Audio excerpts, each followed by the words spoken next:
Hello and welcome to today's episode of Authentic Achievements, where it's my absolute privilege to be joined by the fabulous Jenny Fielding. Jenny, hello. Hi, thanks for having me. I'm so looking forward to this. I've got so many questions to ask, but before we get stuck in, let me tell the audience a little bit more about you. So Jenny is one of the most active global pre-seed investors, having invested in over 300 companies as the first money in. As the co-founder and managing partner of Everywhere Ventures, Jenny has built a thriving community of 500 plus founders and operators who help source, diligence, and invest in the next generation of startups across three core verticals: money, health, and work. Prior to launching her own fund, Jenny spent 7.5 years as the managing director of Techstars, where she invested in a portfolio of companies with a current market cap of over 10 billion. Jenny is a 2-time founder, a lawyer by training, and an adjunct professor at Columbia University and Cornell Tech, and author, which I'd love for you to tell us more about. But before we get into the book, Venture Everywhere, could you bring to life your journey so far, Jenny? Yeah, well, thank you for the kind introduction. So I like to say I'm both an accidental entrepreneur and an accidental venture capitalist. And that's really been the through line of my life and my career. So I grew up in New York City. Fun fact, I actually live, in the same few blocks that I grew up on. But I've traveled around the world, lived around the world, and, I've had some interesting journeys, which I'll talk about later in the book. But I started much more, let's call it traditional for someone who grows up in New York. I went to law school, I worked in finance, and I was kind of on a track. And then in 2007, so about 15 years ago, I had a problem, like a personal thing that I wanted to solve in the world. And I didn't really think of it as I was going to start a startup. I was just looking for a solution for myself. Well, lo and behold, nights and weekends while I was working at JP Morgan, I teamed up with some technical folks and ended up starting a startup. And that was really my journey into entrepreneurship. And yeah, it got me on the path to technology and kind of out of the corporate. So that was a little bit about my beginnings. Amazing. And so often I find when I'm chatting to people, they do become accidental entrepreneurs or accidental investors. And yet I wonder how much of it really is an accident or how much of it is that's our path. We just stumble upon it. But it takes us so much. So you've got so much experience both in that kind of like corporate path and you have a plan for your life, don't you? And then all of a sudden that plan changes. Life throws you a plot twist and something else comes along. But could you tell me a little bit about that first startup? So what was your greatest lesson from that first one, and then we'll move on to what else you've learned as you've gone your journey. Yeah. Again, I think that when you start from the place of solving a problem, bringing a product into the world that you just want to be there as opposed to I want to start a startup, you kind of come from this other place. I call it the empath founder, right? They're really solving a problem for themselves. And so my journey was, again, a little bit accidental. I ended up starting a business with, someone that I knew, as opposed to like going and finding the right person. I just needed someone to help me kind of bring the product to life. So I think a lot of the lessons, although, I love this idea of solving a problem for yourself, I think when you start a company, again, being more planful, making sure you have the right co-founders, making sure that, you have a vision for how you're going to go to market. And I didn't really have any of those. I actually started the company in my living room, launched the product, had customers and revenue, and I was still working full time at a bank. And, my friends kind of said to me, I think you better quit your day job and pursue this. And I was like, oh, okay, I guess this is my new profession.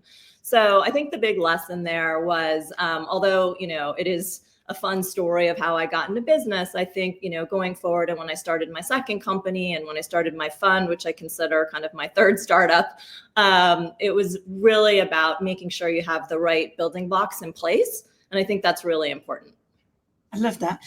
because we often start something and we don't know what we don't know, do we? And then very quickly, as that startup entrepreneur, you very quickly learn what you don't know when you need to put in. So I love that actually one of the things you took away was to be more planful. I mean, it's scary, isn't it? Taking that first step of giving up the corporate piece and moving into entrepreneurship. But then to also then look at actually, how do I now take that step and into setting up my own fund, particularly as we know that there are so many challenges around women and getting investment. So can you talk to me about that? Because that fascinates me. Yeah, so both of my businesses I've really bootstrapped. So, you heard the first story, starting in my living room while I was working at a bank. Well, the truth is I started my second fund while I had a full-time job at another venture capital fund where I had learned an incredible, amount over a 7.5-year journey. Well, I ended up starting the fund as kind of a nights and weekends proof of concept. I wanted to prove that my thesis could work. And I bootstrapped that as well. So actually had 2 jobs for about 2.5 years. I had a co-founder who was also working part-time. And then there was this moment where we had to decide, like, what did we want to be when we grew up? And we decided that we wanted to go full force. But quite frankly, to your point, it was scary. The market had kind of turned in 2022 when we decided to go raise a fund. We'd missed the kind of heyday in tech of 2020, 2021, and it wasn't a great time. And when we went to raise a fund, people that I knew in the ecosystem who'd, followed me, who knew my track record said, yeah, you think you're great, Jenny, but problem is we have no liquidity right now. It's really not a good time. There's so many funds. And that was really scary. Yeah. I mean, and that's the thing, isn't it? The market is so volatile. So trying to kind of set up a fund, factoring all of those parts in, is difficult because it's difficult to plan for the unknown, isn't it? And with the market volatility, there's always going to be an unknown. Yeah, I mean, I think that's a good point. I mean, I think as a venture capitalist, your appetite for risk has to be quite high. So, we decided to persevere anyway. We did a lot of prep work.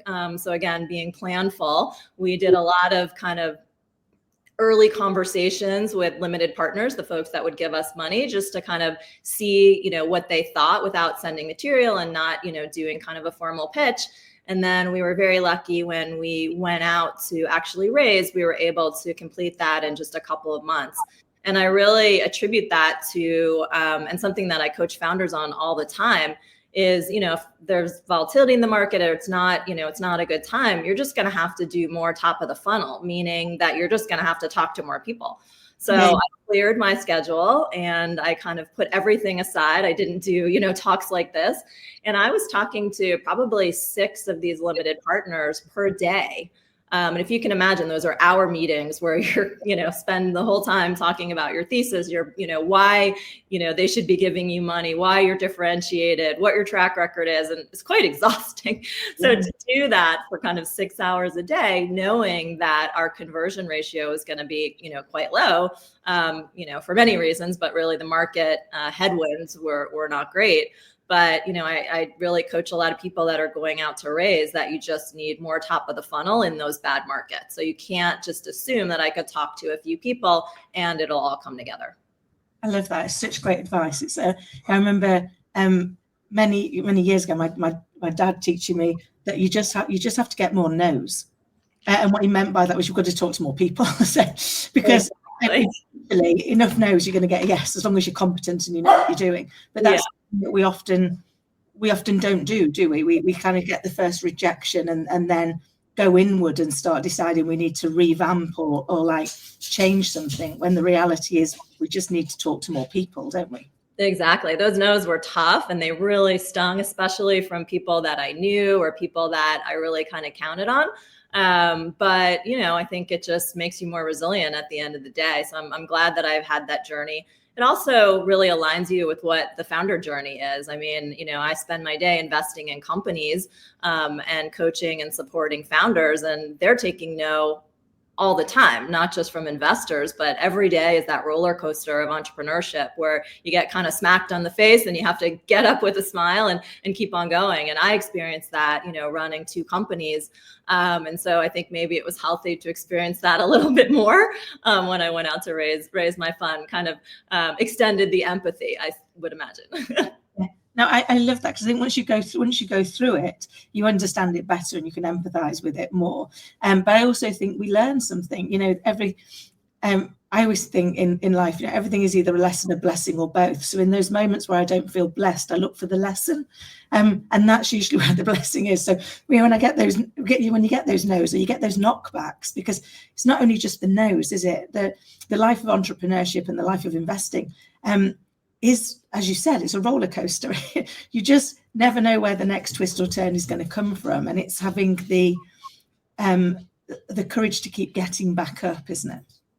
Exactly. And that can be tough, right? So I think you have to kind of build that resilience. And, actually, I talk a lot about this in the book that you mentioned. I interview 12 founders in 12 countries, building companies far from the glow of Silicon Valley who've had a lot of headwinds. They have grown up in war-torn countries or small villages and haven't had a lot of the advantages that, many people say in the US or even myself had. And to hear their stories of kind of overcoming a lot of these challenges is very inspiring. I love that. And the book is Venture Everywhere, and it's available now, isn't it? Yeah, so just came out, and I'm very excited. So the book is really about global entrepreneurship and what we can all learn from founders building companies around the world. And as I interviewed these entrepreneurs, I noticed some common themes and threads and perspectives about, the way they view the world, which I call the everywhere mindset. So the book is really kind of unpacking what this mindset is and how we can all learn from it and, maybe incorporate it into our daily lives. So really excited about the book, and yeah. Oh, I love it, because I love that within that you've kind of identified that mindset. You've identified that there are some maybe some values, some things that we can set ourselves by that are going to put us in a better place, and that actually it therefore gives you some takeaways that are actionable. Because I think often we can get great inspiration, but then we're a bit stuck with, how do I implement that? I'm inspired and I want to go further. Right. But with the book, you're actually also giving them some ways of actually how to do this, aren't you? Yeah, it's definitely not a 5 ways to run your business type book, but the book is really about having the courage to chart your own path. And here is how some entrepreneurs have approach that. Here's how I approached it, and here are some tools how you might think about approaching it. So yes, hopefully it's a little bit beyond inspiration. Yeah. But it also is a very playful journey. Again, 12 countries, 12 adventures that I've had in those countries, and then how we've seen those entrepreneurial ecosystems develop, which has been kind of amazing for me to watch over the last 15 years of being both an entrepreneur and an investor.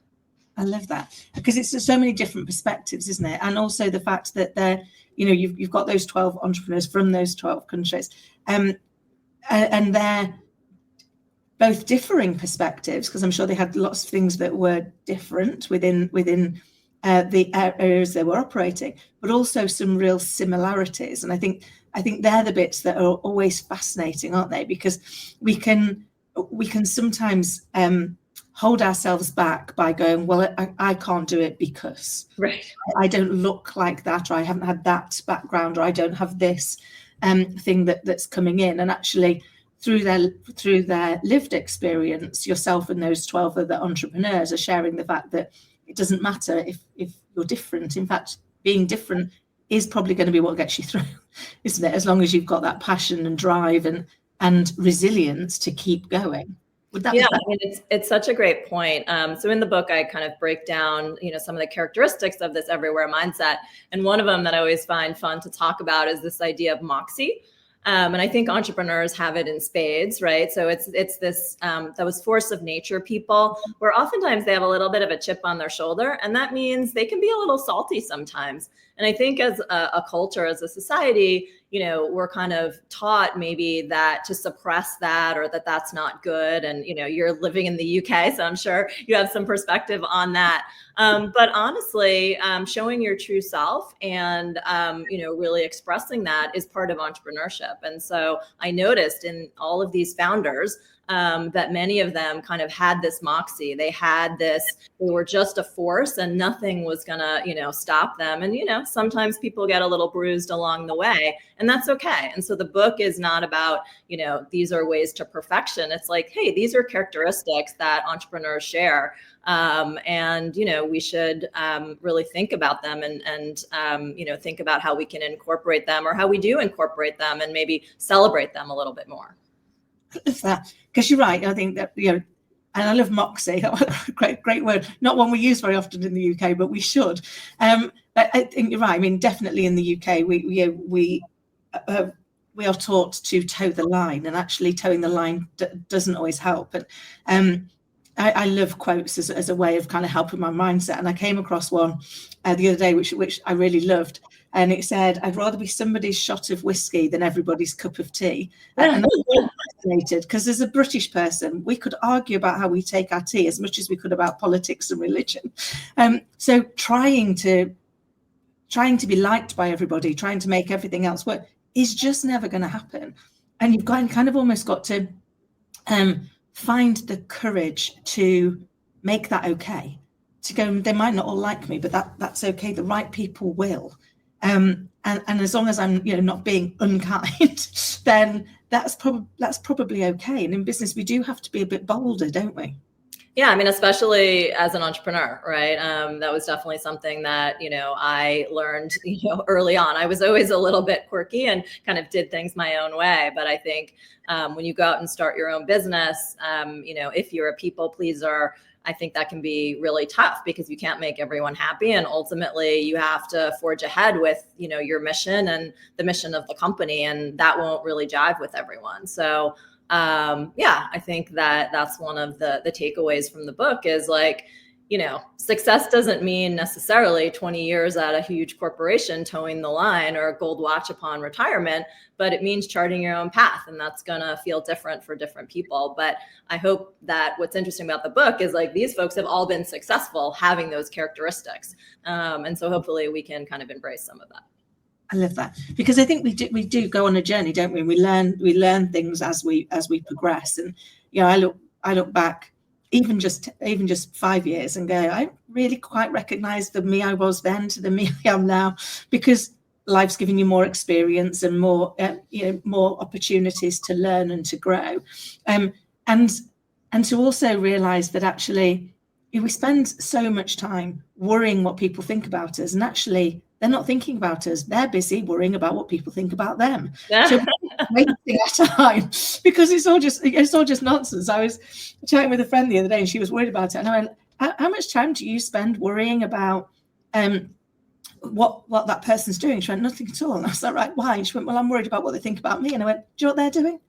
Exactly the same thing. Exactly the same. And so I'd be interested if any of those characteristics that you've identified are around that, having the ability to let go of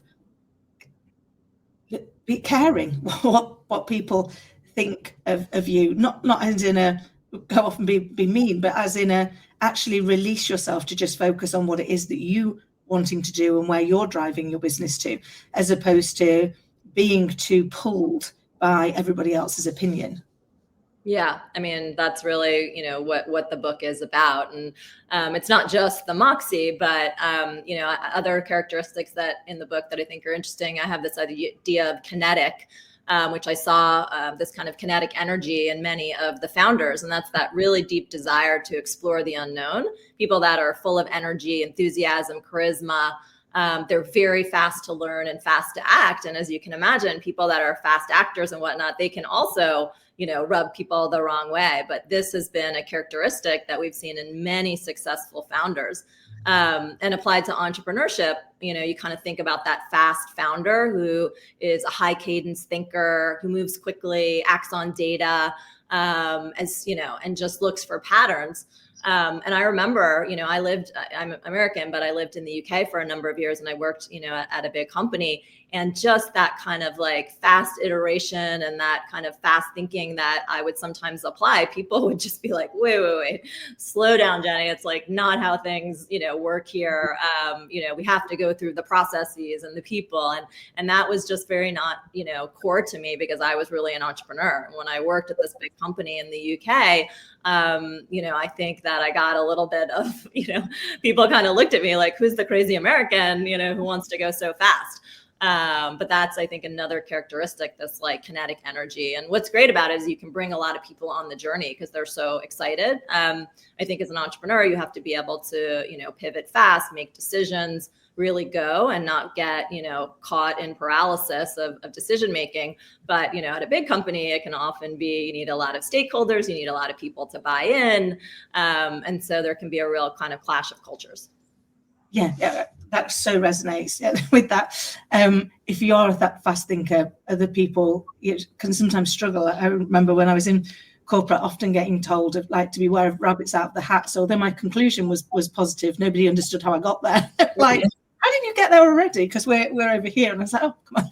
But I love that piece that you said about taking people on the journey, because I think for me, that's kind of one of the core skills, isn't it? As if you can be really good at articulating the vision, the purpose, the drive of where you're going, and create that compelling story, then people can join in, can't they? They can come along on that journey. You can get there much faster. Do you say that's fair? Yeah. I mean, I think that as a leader, you have to bring people along the way, but you also have to embrace leading, which sometimes means, just moving fast. And, it's not necessarily going to be something that everyone agrees on, but you ultimately, as the leader of a company, that's your mission, and you need to kind of deliver it. No, I would completely agree with that. I think for me, in that leading part, it is around being clear on setting the direction and making sure people know that's where we're heading, but then giving them permission to be part of the solution. So it's like, that's where we're going. We're going there as fast as we possibly can. So everybody that's where your focus needs to be, not on how we go somewhere else. And it does involve being comfortable with the uncomfortable, doesn't it, leading? Because people aren't always going to like where you're taking them or the pace that you're taking them at. And you've got to be able to lead them effectively through that journey, haven't you? Yeah, for sure. Another one of the characteristics I talk about in the book is this idea of being macro.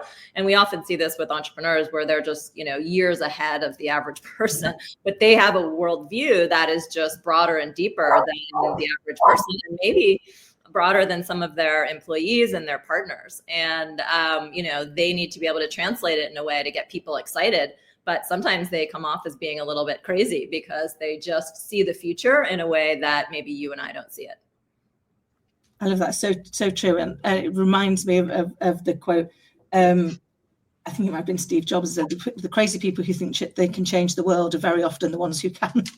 Because I think you need to be a little bit, whether it's crazy or whether it's just having that belief that where you're heading is a place that needs to be headed to, that almost the purpose becomes so much bigger than the problems that you face along the way, that you can't think of anything but trying to solve the problem. Yeah. And I think, running our venture fund, that's one of the core characteristics that we look for in entrepreneurs is, do they have a vision, which sometimes can be very, broad strokes or kind of a statement. It's like, do they have a vision of a world that exists maybe 5 or 10 years out? So I won't be able necessarily to see it, but they're gonna, give me the analysis and their background and their experience of why they think that's where the world is going. And I'm either going to be along for the journey or I'm not. And some of the best investments that I've made have been in things that seemed crazy at that moment in time. But then this happened and that happened and this happened and the world changed, right? And so we've seen that many times, whether it was, COVID or cryptocurrencies or just some of these like new technologies that came in so quickly, or even AI. We were investing in AI companies when we started our fund in 2018, and people were like, I just don't think the world is going to be automated. And now just the rapid, the rapid growth of automation and everything, and what people are able to do just in the last, couple of days, weeks, months, years is kind of incredible. And so we're just seeing the rapid change, and it's pretty impactful. It's amazing, isn't it? I was at a conference last week, and they were sharing that we've actually seen 10 years worth of development in the last 2 years, Exactly. Which just blows your mind. But then you look at just what's developed, and you're like, yeah, it's true. we're continuing to develop at speed, aren't we? So, for me, one of the things that I hold on to is the only constant in life is change. Therefore, once you can get comfortable with change and the fact that change is going to come, it doesn't floor you as much. And as an entrepreneur and as an investor, I'm assuming that probably is something that you have to hold on to as well. Yeah, I mean, I think that entrepreneurs are great at keeping their cool and figuring out what are the actual fires versus the perceived fires. So, I mean, I remember when I was running my company, and every day at the end of the day, I would just feel so exhausted because there were so many highs and so many lows in one day, where I was used to working in corporate, where that might happen over the course of a year, right? Mm-hmm. But you can experience all those things in one day as an entrepreneur. And you have to be built for that. It definitely takes a certain type of mentality and person who can deal with that emotionally. I love that. It's so true. I can't believe how fast it's gone, Jenny. I've still got so many questions to ask you, and we're getting close, because I want to be able to share with people how they can get hold of the book and get connected with you. You've shared so much great advice already, but could I ask you, if you had to go back and give your younger self a piece of advice, what would it be? Yeah, I think I spent, my 20s exploring different, career paths. I worked in law, I worked in finance. And for a long time, I thought that maybe if I didn't have that, I could have gotten to my kind of true north, or what I consider my life's work, which is what I do now. But I think going back, those were the building blocks of where I am today, and that it wasn't a diversion doing some of those things. Although, I don't know, law school was pretty hard. But that it gave me, a rich background that allows me to do what I do now. So I think while I was going through it, trying to kind of struggling to figure out what I wanted to be in the world and who I wanted to be, I think those times are important. So I would go back and say, trust the process.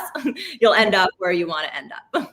Oh, I love that. That's such great advice, because I think often we get so focused on the destination that we forget to enjoy the journey.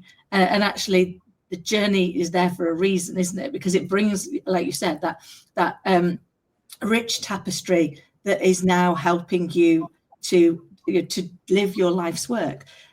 What next for you? What's next for me? I think I'm someone who's always reinventing myself and always kind of striving for the next thing. So I love running my fund, but I imagine in 10 years, there'll be a really great iteration and, some new projects that come out of it. So I think once you kind of get the innovation bug, you work in technology, you want to always be open to possibilities, as opposed to this is what I'm going to be doing for the rest of my life. So that's exciting for me. I think, as a younger person, maybe that was scary, and now I kind of embrace it. I love that, and look forward to seeing all of those successes. But could you now share with us the book? So how people can get hold of it, and how people can connect with you? Yeah, well, here is the book, Venture Everywhere. You can order it on Amazon. It comes, it gets delivered globally. It's been really fun the last couple of weeks, getting photos of people showing me the book all over the world. Literally, South Africa, Israel. Someone sent me Australia, got delivered too. So Amazon delivers everywhere. And you can find me on my website, jennyfielding.com, or LinkedIn. I'm very active on LinkedIn. And I'd love to hear from you. Fabulous. And we'll make sure that all of the ways that you can connect with Jenny and link to collect her book are in the show notes below. So if you didn't have time to write all of that down, then please just look at the notes below and you will find everything that you need to. I can't wait to get my copy of the book. I think it sounds amazing. And I love hearing other people's stories. So the fact that you've got 13 of you, really, haven't you? Your 12 other entrepreneurs' journeys and lived experience, I think will really enrich what you're giving people. Jenny, thank you so very much. You've been a delight and full of inspiration. So thank you for being here. Thank you so much, Kim. This was super fun. And for everybody listening and watching, I hope you found it as insightful and inspiring as I did. And until next time, take care.